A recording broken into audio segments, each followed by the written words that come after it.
Hello, everyone. I just got back from SCG DFW. Long weekend of commentary, but now we get to play some Standard, which is sweet.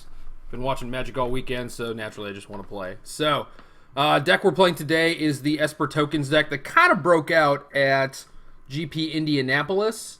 This is Fabrizio Antiri's deck from the Mox, where he unfortunately got second, which I guess is unfortunate for him, but good for me because that means that he's not going to be sharking my Mox. So, I guess that's a good thing. But, yeah, you call this Esper Tokens, but in reality, this is like a big white control deck. So, white has a lot of great options in Standard. It has one of the best 2-drop removal spells in Silk Wrap. It has probably the best threat right now, which is Gideon.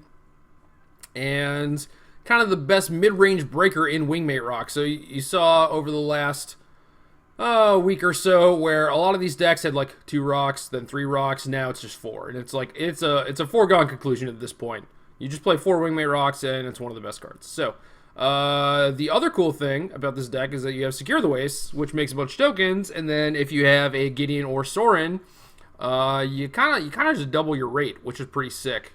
So this deck has a lot of good finishers, a lot of good removal, a lot of good early game stuff, and it just feels like one of the best decks in Standard to me. So the early game business is Knight of the White Orchid, which you can use to accelerate a little bit. You can also grab the new dual lands off Knight of the White Orchid, so you can get a Prairie Stream. So the mana could have like Scoured Barrens and Caves of Koilos and stuff like that, but instead we have Flooded Strand and Polluted Delta, because it lets Delta get a white source by getting Prairie Stream. It lets Flooded Strand get a black source by getting Sunken Hollow. Then you have Knight of the White Orchid, which can also get Prairie Stream. So at that point, splashing blue is kind of trivial. So we also have a main deck Negate, which I think is quite good right now. Some more counter spells in the sideboard. But yeah, so a lot of people were playing Dispel main deck at the Pro Tour, and that's reasonable. But now with all of these like Gideons and even stuff like Stasis Snare and Quarantine Field, like Negate is just very, very good, and you can't dispel everything, and you can't really negate everything either. I mean, you would like your counterspell to hit Wingmate Rock or Dragonlord Silumgar sometimes, but I think Negate is the best of the bunch, at least for a main deck card. You can use Negate to also just force your thing through a counterspell. So Negate and Duress are kind of doing the same thing, which is get rid of your opponent's great spells. Then we have Painful Truths, which is powered up because we have the extra color in the mana base, so that's nice. Stasis Snare to complement the Silk Wraps. Don't have a lot of removal for Planeswalkers. We could play things like Ruinous Path, but it's a little tough with the BB and the casting costs. So we have an Utter End and then some more stuff in the sideboard. 1 copy of Sorin, a couple Murderous Cuts, also just one of the best removal spells right now.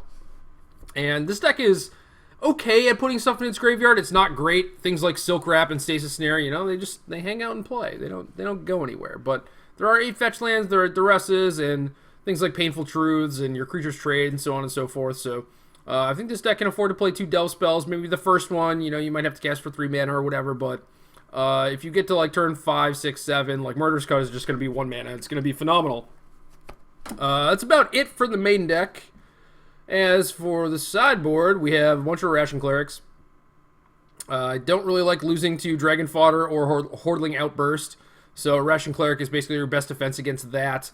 Some people have Surge of Righteousness because of the Temur Battle Rage Become Immense combo, but if they're playing Red-Green Landfall, then Surge is not very good against them because they typically focus more on green creatures with Snapping Gnarlid and Den Protector. So this deck can get rid of the combo or at least protect itself a little bit by using things like Duress and Negate, so I'm not super worried about it.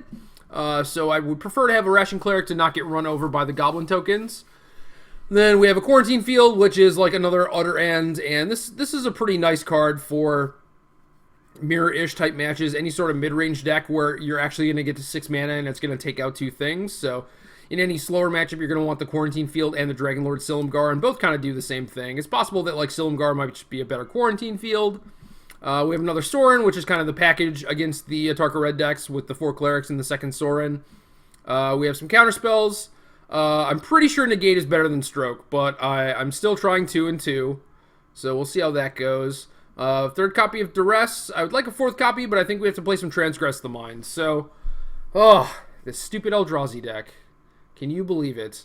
Ulamog has made its way into Standard. That's been like the other big thing that's been kind of cropping up the last couple weeks. So I have some Transgresses instead of Duresses as a preemptive way to fight Ulamog, and I also have a couple Infinite Obliterations.